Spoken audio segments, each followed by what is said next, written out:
not so far away, impossibly distant place, there was a woman who would not let anything stand in her way.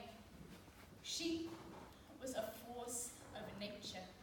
She was at once a fierce bonfire, thriving off of the obstacles that sought to keep her contained, and a flickering candle, glowing brightly and bringing joy. She was both as gentle as a trickling stream, slipping past her opponents without a care in the world, and a tsunami, rising far above the barriers and crashing down with the full force of the ocean. She was sturdy, like a craggy mountain, immovable and unchanging, and at the same time as versatile as dust, claiming everything for her own. She was a spring breeze, comforting and fresh, heralding change for the better, and a hurricane, full of jagged debris and destructive power, untouchable and unstoppable. But no matter who she was, however she raged or danced, created or destroyed, whispered or screamed, she forged her own path through the world. The following stories may seem like fairy tales, but all are true. Amna al-Haddad wasn't just going to sit around and feel unhappy with her body. She started running, pushing herself farther and harder every time. And then she discovered weightlifting. No one can tell me what I can and cannot do, she said, even as the world tried to tell her a woman could never be as strong as a man. She burned with a passion to prove she was capable, not to anyone else but to herself. And her constant training fanned the flames all the way to the Rio Olympics. Mae Jemison was a bright spark who wanted to see the stars. As a child, she dreamed of creating, of dancing, of saving lives. But most of all, she dreamed of space. And one day, after years of grueling effort and forcing people to believe in her, that dream came true. Her flame burned on as the first black woman in space, and it continues to burn today. Wangari Maathai was sick and tired of the government cutting down her village's trees and giving them nothing in return. So they planted their own forest. She was the stream that fed thousands upon thousands of trees. She built her community from the ground up. Wangari was a quiet battler who never took anything by force, but never asked for permission. Hua Mulan had the soul of a warrior in a country that told her to be a servant. She fought against society, her own inhibitions, and finally her father, just so she could fight for her country.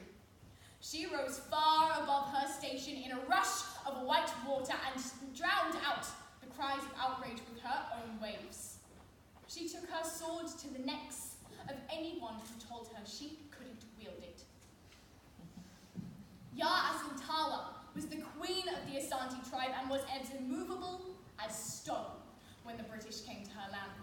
When the men in her kingdom refused to fight, she led an army of 5,000 women into battle with the force of her will, and even after her capture, her resolution and stubbornness inspired her people to keep on fighting. And a few years later, the Asante people gained their independence.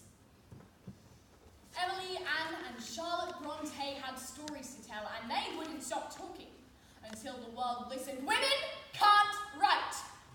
The world cried back, but these sisters slipped under their pointing fingers and masqueraded as men.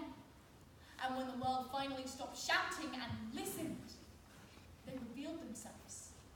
Much like dust, nothing was off limits to their reach.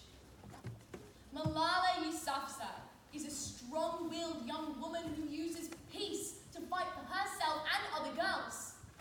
But not everyone wanted it to be this way. One day, on her way to school, masked men pulled her aside and bang, bang, bang! She survived. She healed. She continued to fight, and now the winds of change carry her and many others into a future where we are free to live and learn. Grace O'Malley had been deeply in love with the ocean from a young age and dreamed of being the captain of a mighty ship. But her get tangled in the rigging. So she cut off her hair and learned to sail. But she wasn't satisfied with just fishing. When the English attacked her castle, she fought back and became a pirate. So successful, she had a whole fleet of ships under her command. She was ruthless and unstoppable, and she blew her enemies off their feet. In the end, she got to spend her whole life with her one true love, the sea. Unfortunately, not all of these women had happy endings. Emily Bronte died of consumption, and her sisters were left heartbroken, while Mulan took her own life after her father died and the memories of war became too much. Ya Asintawa was captured and never got to see her homeland again. But it's not how these women died.